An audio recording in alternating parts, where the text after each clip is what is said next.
இருந்து எழுப்பின லாசர் இருந்த பெத்தானியாவுக்கு வந்தார். அங்கே அவருக்கு ராவிருந்து பண்ணினார்கள். மாத்தாள் கண்விடை செய்தால் லாசரும் அவருடைய கூட பந்தியிருந்தவர்களில் ஒருவனாயிருந்தான். அப்பொழுது மரியாள் விலையேற பெற்ற கலங்கமில்லாத நடனம் என்னும் தைலத்தில் ஒரு ராத்தல் கொண்டு வந்து அதை இயேசுவின் பாதங்களில் பூசி தன் தலைமையினால் அவருடைய பாதங்களை துடைத்தாள். அந்த வீடு முழுவதும் தைலத்தின் பரிமளத்தினால் நிறைந்தது. ஜெபம் பண்ணுவோம். பரிசுத்த பிதாவே, உம்மை ஸ்தோத்திரிக்கிறோம். உம்முடைய குமாரன் இயேசு கிறிஸ்துவுக்காய் ஸ்தோத்திரம். பாவத்திலே அக்கிரமத்திலே மரித்து போயிருந்த எங்களுக்காக இந்த உலகத்திலே வெளிப்பட்டவர். பாவத்தின் சம்பளமாகிய மரணத்தை தான் ஏற்றுக்கொண்டு மரணத்தை ஜெயித்த ஜெய கிறிஸ்துவாக இன்றைக்கு சிங்காசனத்திலே வீற்றிருக்கிறவரை ஸ்தோத்திரிக்கிறோம். முழங்கால் யாவும் முடங்க, நாவுகள் யாவும் நீர் கர்த்தர் என்று அறிக்கை செய்ய, எல்லா நாமத்துக்கு மேலாக உயர்ந்த வெற்றி சிறந்த நாமத்தை உடையவர், எங்களுக்கும் மரணத்தின் மேல் ஜெயத்தை கொடுத்தவர், எங்கள் கண்களை திறந்தவர், மனதை திறந்தவர், உண்மை நாங்கள் ஸ்தோத்தரிக்கிறோம். எங்களுக்கு நீர் காண்பித்த அளவில்லாத கிருபைகளுக்காக ஸ்தோத்திரம் கர்த்தாவே. எங்களோடு கூட இருக்கிறவராய் இருக்கிறீர். எங்களுக்காக எல்லாவற்றையும் செய்து முடித்த தேவன் உமக்கு ஸ்தோத்திரம். எங்களுக்காக பரத்திலே பரிதி பேசிக் கொண்டிருக்கிறீர் ஆண்டவரே. மீண்டுமாய் எங்களை எடுத்துக்கொள்ள வரப்போகிறீர். அந்த உயிர்த்தெழுதலின் நம்பிக்கைக்காக நாங்கள் உமக்கு ஸ்தோத்திரம். இப்பொழுதும் கூட உங்களுடைய உயிர்த்தெழுதலின் ஜீவனிலே ஆசீர்வதிக்கப்பட்ட நாங்கள் இந்த பந்தியிலே பங்கு பெறும்போது ஆண்டவரே, உங்களுடைய வருகையை எதிர்நோக்கி ஆயத்தத்தோடு ஜாக்கிரதையோடு எங்களை ஆராய்ந்து பார்த்து இந்த பந்தியிலே பங்கு பெற கிருபை தாரும். பரிசுத்த ஆவியாகிய தேவன் எங்கள் உள்ளங்களை திறந்து எங்களோடு பேசி நாங்கள் எங்கள் காரியங்களை சரி செய்து தகுதியாய் பங்கு பெற கிருபை தாரும். வார்த்தையை கொண்டு எங்களோடு பேசும். என்னை தாழ்த்துகிறேன், கிருபை செய்யும். இயேசு கிறிஸ்துவின் நாமத்தில் ஜெபிக்கிறோம் பிதாவே, ஆமென். தொழுகை நேரத்திலே ஆண்டவராய் இயேசு கிறிஸ்துவின் உயிர்த்தெழுதலை குறித்து நாம் கவனித்து அவரை தொழுது கொண்டோம். பந்தியின் வேளையிலே நீங்களும் நானும் உயிர்த்தெழுதலில் ஜீவனை பெற்றவர்கள். ஆண்டவராய் இயேசு கிறிஸ்துவை விசுவாசித்து ஏற்றுக்கொண்ட போது மரித்து போயிருந்த நம்முடைய ஆத்மாவிலே நாம் ஜீவனை பெற்றுக்கொண்டு இன்றைக்கு புதிய ஜீவனை நாம் பெற்றிருக்கிறோம். எபேசியர் 2ஆம் அதிகாரம் முதல் பகுதியில் என்ன வாசிக்கிறோம்? அக்கிரமங்களினாலும் பாவத்தினாலும் மரித்திருந்த நம்மை என்ன செய்தார்? உயிர்ப்பித்தார். அவர் உயிரோடு இருந்தார். அவரோடு கூட நாமும் இன்றைக்கு என்ன பண்ணியிருக்கோம்? உயிரோடு எழுப்பப்பட்டவர்களாய் இருக்கிறோம். உயிர்த்தெழுந்த ஒரு புதிய ஜீவன் உள்ளவர்களாய் இருக்கிறோம். அதற்கு அடையாளமாகத்தான் நான் ஞானஸ்நானம் எடுக்கும் போது இதை நாம் அறிக்கை செய்கிறோம். ரோமர் நிருபத்திலே 6வது அதிகாரம், ரோமர் நிருபம் 6ஆம் அதிகாரத்திலே பார்க்கும்போது ஒரு புதிய ஜீவியத்தை ஜீவிக்கும்படி நாம் என்ன செய்திருக்கிறோம்? நம்மை அர்ப்பணித்திருக்கிறோம். 6ஆம் அதிகாரம் 3, 4 வசனம் வாசிங்களா? 5 வரைக்கும். 6வது அதிகாரம் 3 முதல்.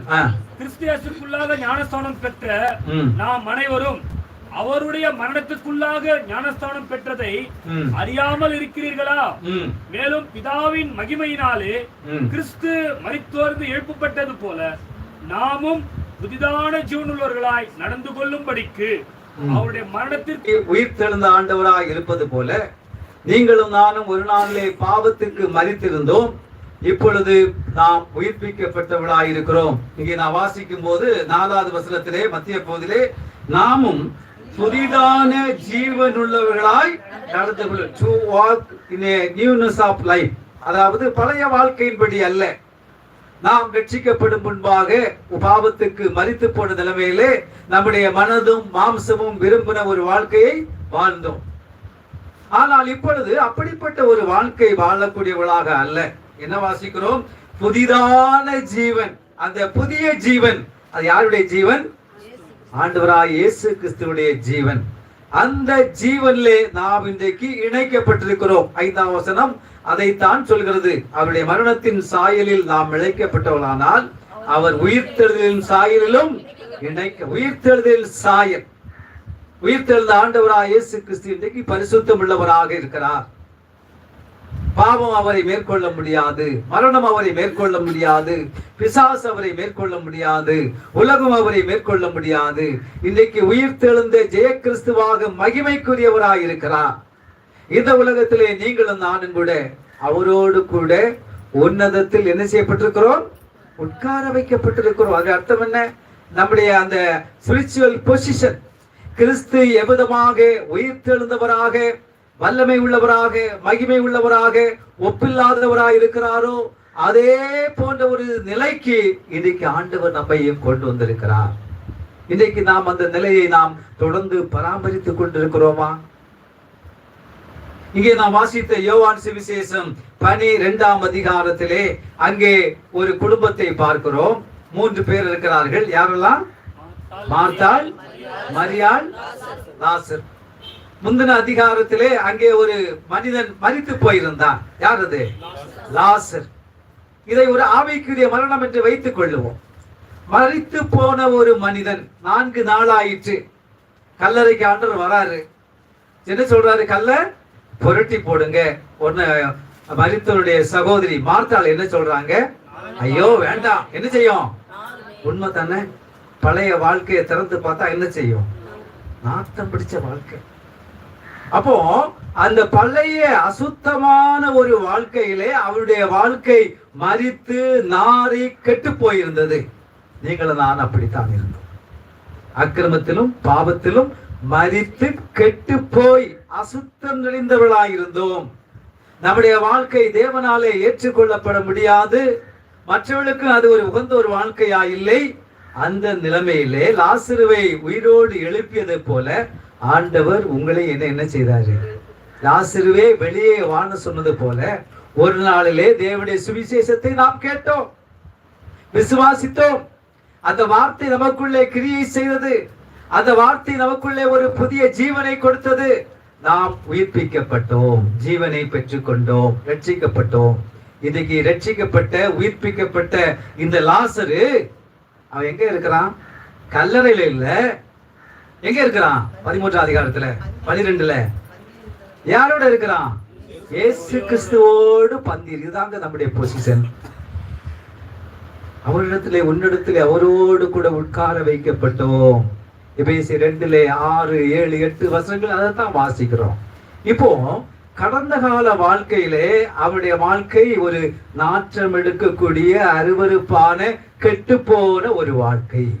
ஆனால் இங்கே 12ஆம் அதிகாரத்திலே வரும்போது அந்த வாழ்க்கை முற்றிலுமாக மாறி போய் அவனிடத்திலிருந்து இப்போது எந்த ஒரு நாற்றமும் அருவருப்பும் அங்கே வெளிப்படவில்லை. மாறாக பார்க்கும்போது அவன் இருக்கக்கூடிய அந்த இடத்திலே 3ஆம் வசனத்தினுடைய கடைசி பகுதி என்ன வாசிக்கிறோம்? அந்த வீடு முழுவதும் தைலத்தின் பரிமளத்தினால் ஒரு வாசனை வீசக்கூடிய ஒரு வாழ்க்கை. இதுதான் அந்த புதிய ஜீவனின் வாழ்க்கை. இன்னைக்கு என்னுடைய வாழ்க்கை ஒரு வாசனை வீசக்கூடிய வாசனை இருக்கிறதா? பழைய கெட்டு போன வாழ்க்கையை விட்டு நான் வெளியே வந்து விட்டேனா? பழைய கெட்டு போன வாழ்க்கை இன்னும் என் ஜீவியத்திலே இருக்கும் போது அது நிச்சயமா என்ன செய்யும்? துர்நாற்றம் அடிச்சுட்டு தான் இருக்கும். ஒரு சம்பவம் ஞாபகத்து வருகிறது. ஒரு சமயத்திலே ஜவஹர்லால் நேரு பிரதமராக இருக்கும் போது அவரும் அவருடைய அமைச்சரிலே இருந்தவர்கள் அலுவலர்கள் எல்லாரும் கூட அங்கே ஒரு விருந்துக்கு அழைக்கப்பட்டிருந்தார்கள். ஒரு பெரிய ஒரு ராஜ விருந்து. அங்கே பந்தி இருக்கிறார்கள். ஏராளமான பேர் அங்கே இருக்கிறார்கள். அங்கே ஜவஹர்லால் நேருக்கு அருகிலே அவருடைய உதவியாளரும் அங்கே இருக்கிறார். எல்லாம் ரொம்ப படிச்சவங்க தான், நல்ல பொசிஷன். உட்கார்ந்துருக்காங்க. பெரிய ஒரு சாப்பாட்டு விருந்து அங்கே ஒழுங்குபடுத்தப்பட்டிருக்கிறது. ஜவஹர்லால் நேருக்கு ஏதோ ஒரு ஸ்மெல் அடிச்சுக்கிட்டே இருக்கு. ஒரு கெட்ட அசுத்தமான ஒரு ஸ்மெல், வேர்வை நாற்றம் மாதிரி ஒரு அடிக்குது. அங்கெங்க பார்க்குறாங்க, ஒண்ணுமே இல்லை. பக்கத்துல உட்கார்ந்துருக்கிற பார்க்குறாரு. எங்க இருந்ததுன்னா அவர் போட்டிருந்த சாக்ஸ்ல இருந்து அந்த அசுத்தமான அந்த வாசனை வீசுது. அந்த சாக்ஸ் அவர் என்ன செய்யறது இல்லை, துவைக்கிறதும் இல்லை, ஒண்ணும் இல்லை. அது ஒரே ஸ்மெல். இந்த பிள்ளைங்க ஸ்கூல் சாக்ஸ் எல்லாம் எடுத்து மோந்து பார்த்தீங்கன்னா தெரியும். ஏன்னா அந்த வேர்வையெல்லாம் படிஞ்சு இல்லையாங்களா? அவர் கண்டுபிடிச்சிட்டார். விருந்தெல்லாம் முடிஞ்சிச்சு. அடுத்த முறை சொன்னார், நீ இந்த சாக்ஸை காலைல என்ன செய்யாத, போடாத. அதே போல மறுபடியும் ஒரு விருந்துக்கு அழைக்கப்பட்டார்கள். அங்க உட்கார்ந்துருக்காங்க. மறுபடியும் அதே ஸ்மெல் வருது. இவருக்கு சந்தேகம் யார் மேல? நம்ம ஆள் மேலதான். அவர் பார்த்தார், பேண்ட தூக்கி காமிக்கிறாரு. அவரு சாக்ஸ் எல்லாம் போடல, வெறும் செப்பல் தான் போட்டிருக்காரு. நீங்க சொன்னீங்கல்ல அன்னைக்கு காலில் போடாதீங்கன்னு, நான் போடவே இல்லை. பாருங்க, என் கோட்டுக்குள்ள தான் இருக்கு.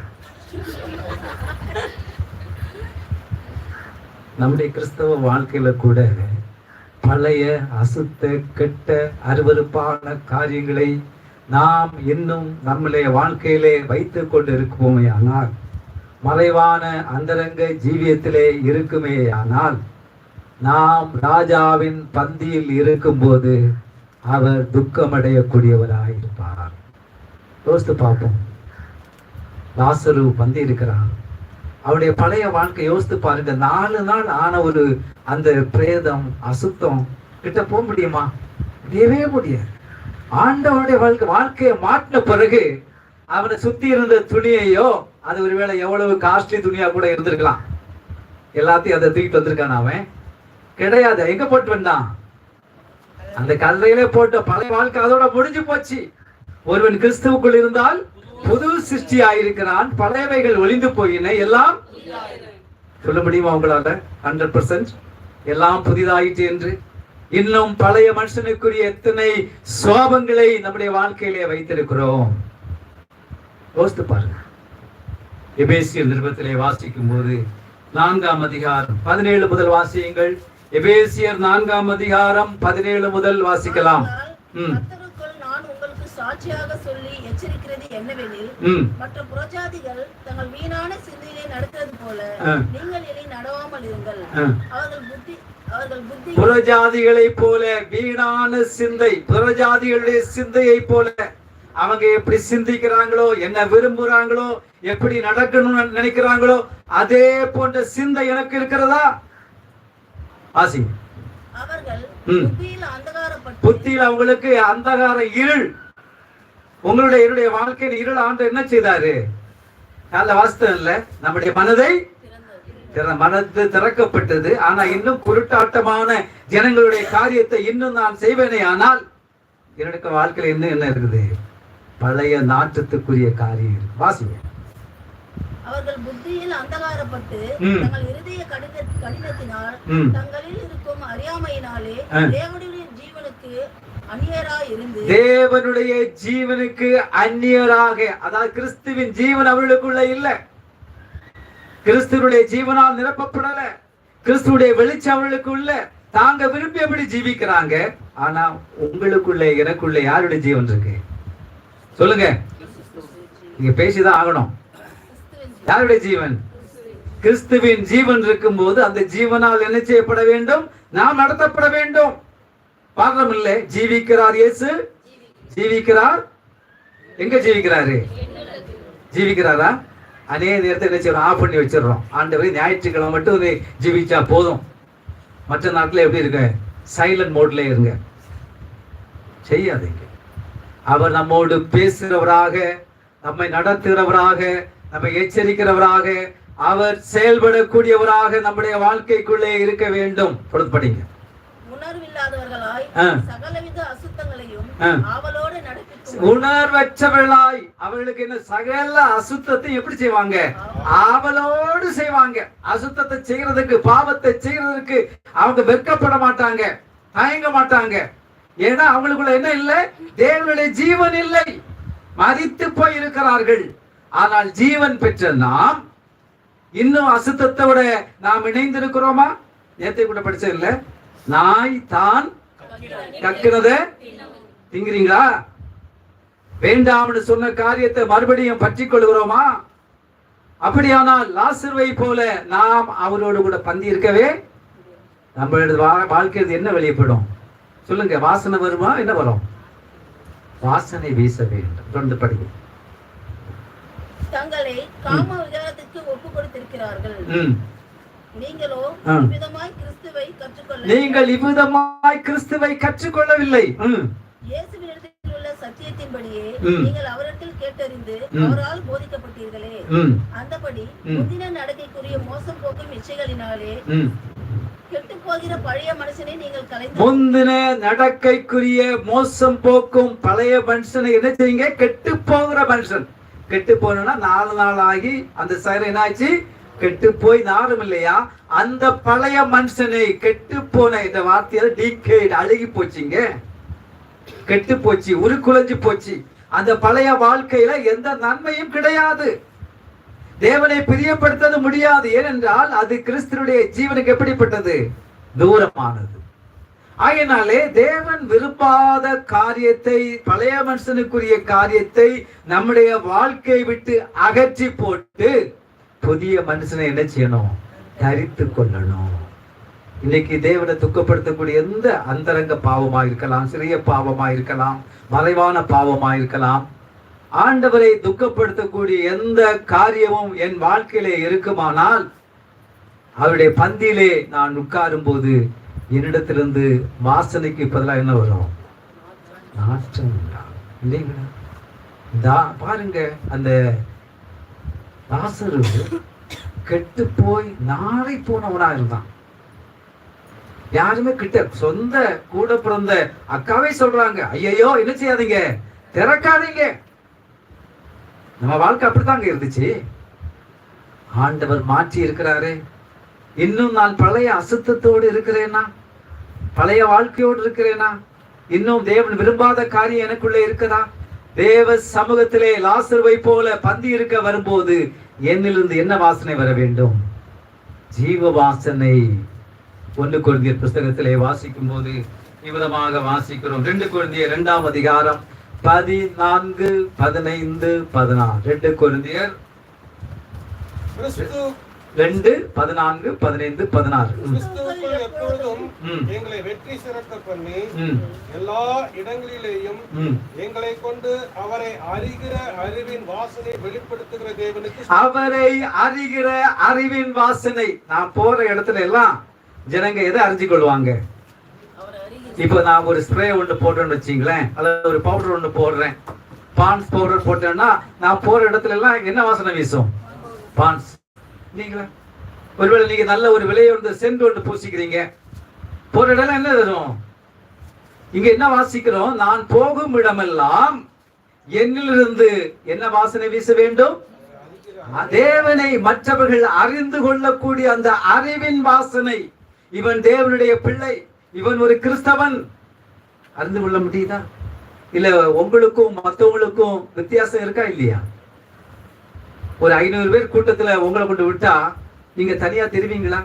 நீங்க தேவ பிள்ளைன்னு உங்க பேச்சு, உங்க நடக்கை, உங்க பழக்க வழக்கம், நீ தேவனுடைய பிள்ளை சொல்ல முடியுமா? இல்ல ஊருக்கு ஏற்றபடி மாறிக்கிறோமா? யோசித்து பாருங்க. அடுத்த வசனம் படிங்க. ரட்சிக்கப்படுகிறவர்களுக்குள்ளேயும் கெட்டு போகிறவர்களுக்குள்ளேயும் நாங்கள் தேவனுக்கு கிறிஸ்துவின் நற்கந்தமா, நாங்கள் அதாவது எங்க இருந்தாலும் சரி, ரட்சிக்கப்பட்ட ஜனமா இருக்கலாம், சபைக்குள்ளேயா இருக்காலும் சரி, வெளியே இருந்தாலும் சரி, நாங்கள் கிறிஸ்துவுக்கு என்னவா இருக்கிறோம்? நற்கந்தம். நற்கந்தம்னா வெளியேற பெற்ற வாசனை திரவியம். எங்க போனாலும் என்னிலிருந்து கிறிஸ்துவாகிய ஜீவன், அவருடைய மகிமையின் வாசனையை நான் வீசுவேன். என்னோடு பேசுறவங்க என் பேச்சில கிறிஸ்துவை காண்பார்கள், என் நடக்கையில காண்பார்கள், என் கிரியைகள் அதை வெளிப்படுத்தக்கூடியதா இருக்க வேண்டும். அடுத்த வசனம். கெட்டு போகிறவர்களுக்குள்ளே மரணத்துக்கு ஏதுவான மரண வாசனையாகவும், ரட்சிக்கப்படுகிறவர்களுக்குள்ளே ஜீவனுக்கு ஏதுவான ஜீவ வாசனையாகவும் இருக்கிறோம். அதாவது நான் எங்கே போனாலும் கிறிஸ்துவை வெளிப்படுத்தக்கூடிய அந்த ஜீவ வாசனை எனக்குள்ளே வெளிப்பட வேண்டும். ராஜாவின் பந்தியிலே வந்திருக்கிறோம். இல்லை வாழ்க்கையில பழைய காரியம் இருக்கிறதா? பழைய பாவம் இருக்கிறதா? கெட்டு போற, நாம் எபேசியர்ல அதை வாசிக்கிறோம், கொலோசியில கூட நீங்க பார்க்க முடியும். கெட்டு போன, அதாவது அந்த பழைய மனுஷன்ல என்ன கிடையாது? ஒரு நன்மையும் கிடையாது. அவன் கெட்டு போன, அழுகி போன, நாற்றமான ஒரு வாழ்க்கை, பழைய வாழ்க்கை. என்னுடைய வாழ்க்கையிலே இன்னும் மாம்சத்தின் காரியம் இருக்கிறதா? உலகத்தின் காரியம் இருக்கிறதா? பாவ இச்சைகளின் காரியம் இருக்கிறதா? உன்னத பாட்டின் புஸ்தகம் 1ஆம் அதிகாரத்திலே ராஜாவோடு பந்தி இருக்கும் போது அங்கே மணவாட்டியானவள், சபையானது சொல்லக்கூடிய காரியம் என்ன? உன்னத பாட்டு 1ஆம் அதிகாரம், உன்னத பாட்டின் புஸ்தகம் 1ஆம் அதிகாரத்திலே விதமாக வாசிக்கிறோம். 12வது வசனம்.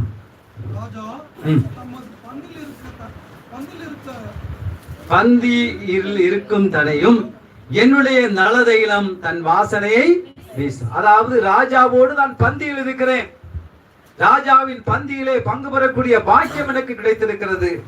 ராஜாவின் பந்தியில் இருக்கும் போது என்ன வாசனை வீசும்? என்னுடைய நல தைலம் வீசக்கூடியவதாயிருக்கும். என்னிடத்திலிருந்து வாசனை வீசும். அந்த வாசனையில் ராஜா பிரியப்படுவார். ஏனென்றால் அவர் முற்றிலும் அங்கே வாசனை உள்ளவராயிருக்கிறார். அதே அதிகாரத்திலே பார்க்கும்போது 3ஆம் வசனம் பாருங்கள். உமது பரிமள தைலங்கள் இன்பமான வாசனையுள்ளவைகள், உமது நாமம் ஊற்றுண்ட பரிமள தைலமா இருக்கிறது. ஆகையால் அந்நியர்கள் உம்மை நேசிக்கிறார்கள். ஆகையினாலே அவர் ஒரு வாசனை உள்ளவர். எனக்குள்ளாக அந்த ஜீவ வாசனையை கொடுத்திருக்கும் போது இன்னைக்கு நான் அதை கெடுத்து கொண்டிருக்கிறேனா? பிரசங்கின் புஸ்தகம் 10ஆம் அதிகாரம் 1வது வசனம். பிரசங்கின் புஸ்தகம் 10ஆம் அதிகாரம் 1. செத்த ஈக்கள் தைலக்காரனுடைய பரிமள தைலத்தை நாரி கெட்டு போக பண்ணும். இந்த நல்ல பரிமள தைலத்தை அவன் அங்கே ஆயத்தம் பண்ணி வைத்திருக்கிறான், ஒரு ஜாடியிலே வைத்திருக்கிறான்.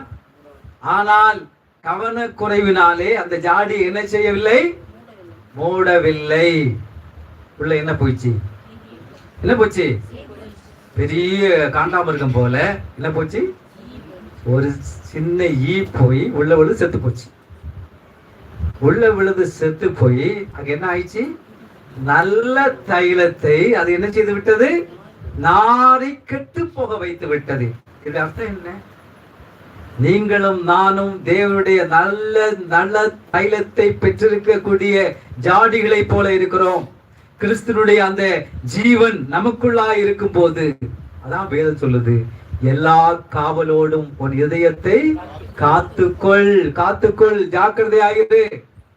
பழைய ஏற்பாட்டின் காலத்திலே சொல்லப்படுகிறது, மூடி கட்டப்படாத பாத்திரம் எல்லாம் அசுசிப்பட்டு விடும். பழைய ஏற்பாட்டின் காலத்திலே வாசஸ்தலத்திலே உபயோகப்படுத்தக்கூடிய பாத்திரங்களை அவர்கள் வெளியே கொண்டு போகும் போதோ சுமந்து கொண்டு போகும் போதோ என்ன செய்வார்கள்? மேலே துணிகளை போட்டு மூடியை கட்டுவார்கள்.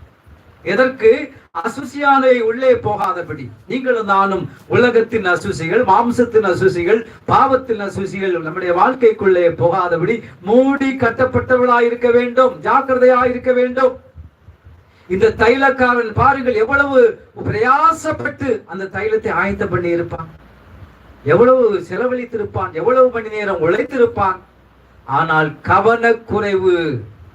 ஒருவேளை ஆயத்தம் பண்ணிக்கிட்டு அப்படியே மூடி வைக்காமல் தூங்கிட்டு கூட போயிருப்பான். அதுக்குள்ள என்ன வந்துச்சு?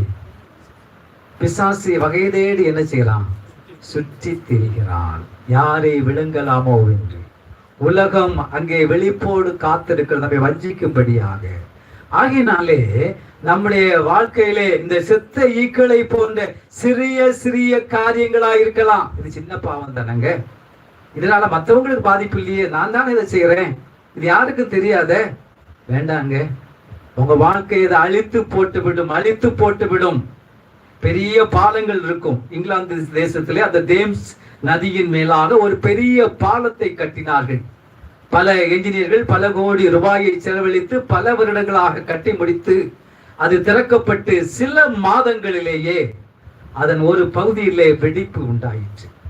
காரணம் என்ன என்று ஆராய்ந்து பார்க்கும்போது என்னன்னா, அந்த பாலத்தினுடைய கலவையில ஒரு சிறிய மரத்தினுடைய விதை உள்ளே இருந்தது. அது என்ன பண்ணுச்சு? அது ஜீவனாதான் இருக்குது. அது என்ன செஞ்சு? முளைத்து வேர் விட்டு எழும்பி வெடிப்பை உண்டாக்கி விட்டது. இப்ப கூட பார்க்கலாம் பாருங்க, சில மரம், இந்த வீடுகள், பங்களாக்கள்ல, பாலத்துல எல்லாம் என்ன நிக்கும்? மரம் நிக்கும். அவங்க நட்டாங்களா? யார் கொண்டு வந்தது? பறவை கொண்டு வந்திருக்கும். பிசாசு அப்படிதான், யாரை விழுங்கலாமோ என்று என்ன செய்யறான்? ஜாக்கிரதையா இருங்க, ஜாக்கிரதையா இருங்க. கிறிஸ்தவ வாழ்க்கை ஏனோதானோ என்று வாழ்கிற ஒரு வாழ்க்கை இல்ல. ஆகையெல்லாம் ஆண்டவர் சொன்னாரு, நீ விழித்து கொண்டு உனக்கு உள்ளதை பற்றி கொண்டிரு, ஜாக்கிரதையாயிரு.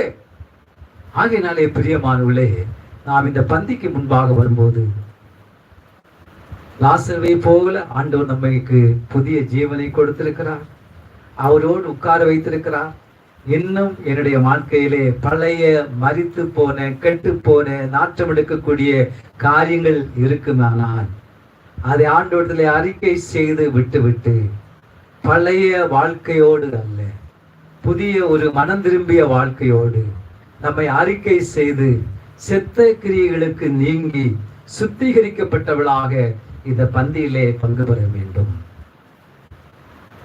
அங்கே உன்னத பாட்டிலே கவனித்த ஒண்ணமாக, ராஜா பந்தி இருக்கும் தனையும் என்னுடைய நலத்தைலம் என்ன செய்யும்? வாசனை வீச வேண்டும். அந்த வாசனையை கெடுக்கக்கூடிய சிறிய பாவம், செத்தையை போன்ற மறைவான பாவம் என் வாழ்க்கைக்குள்ள இருக்கிறதா? அந்த செத்தையே செத்து ஊறி போய் கடைசி எங்க போயிருக்கோம்? அடியில போயிருக்கோம் இல்ல? மேல பார்த்தா தெரியாது. அடியில இருந்து அது கெட்டு போய் அதனுடைய அசுத்தம் எல்லாம் அந்த முழு தைலத்தை என்ன செஞ்சுச்சு? ஆண்டவரே, வேதனை உண்டாக்கும் வழி என்னிடத்துல உண்டோ என்று மறைவான பாவம், அந்தரங்க பாவம் யாருக்கும் தெரியாதுங்க. யோசித்து பார்ப்போம். ஆகினாலே நாம் இந்த பந்திக்கு போகும் முன்பாக நம்மை சோதித்து சரி செய்து இந்த பந்தியிலே பங்கு கொள்வோம். 1 கொரிந்தியர் 5ஆம் அதிகாரம் 1 கொரிந்தியர் 5ஆம் அதிகாரம் 7-8 வசனம் சேர்ந்து வாசிப்போம். அங்கே பஸ்காவை குறித்து, ஆண்டவருடைய பந்தியிலே பங்கு பெறக்கூடிய காரியத்தை குறித்து அங்கே சொல்லப்படுகிறது. 7-8. ஆகையால் நீங்கள் புளிப்பில்லாதவர்களாயிருக்கும்படி, புதிதாய் பிசைந்த மாவாயிருக்கும்படி பழைய புளித்த மாவை புறம்பே கழித்து போடுங்கள். ஏனெனில் நம்முடைய பஸ்காவாகிய கிறிஸ்து நமக்காக பலியிடப்பட்டிருக்கிறாரே.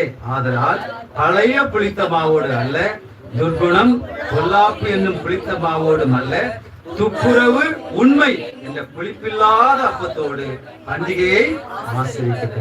அதாவது துப்புரவு உண்மை என்ன? சின்சியாரிட்டி. மறைக்கிறது ஒண்ணுமே இல்லை. எந்த காரியமா இருந்தாலும் ஆண்டவருக்கு முன்பாக நம்மை அர்ப்பணித்து ஒப்பு கொடுத்து சரி செய்து இந்த பந்தியிலே நாம் பங்கு பெற வேண்டும். மறைவான காரியத்தை உள்ளே வைத்திருப்போமே ஆனால், ராஜாவின் பந்தியில் இருக்கும் போது என்னிடத்திலிருந்து வாசனை அல்ல, அதற்கு பதிலாக அவரை துக்கப்படுத்துகிற துர்நாற்றத்தை நான் வீசக்கூடியவனாய் இருப்பேன். அதனாலே நம்மை நிதானித்து பார்ப்போம். 1 கொரிந்தியர் 11ஆம் அதிகாரம் சேர்ந்து வாசிப்போம். 27-28 27-28 இப்படி இருக்கு. எவன் அபாத்திரமாய் கர்த்தருடைய அப்பத்தை புசித்து அவருடைய பாத்திரத்தில் பானம் பண்ணுகிறானோ அவன் கர்த்தருடைய சரீரத்தையும் இரத்தத்தையும் குறித்து குற்றமுள்ளவனாய் இருப்பான். எந்த மனுஷனும் தன்னைத்தானே சோதித்தறிந்து இந்த அப்பத்தில் புசித்து இந்த பாத்திரத்தில் பானம் பண்ணுகிறவன்.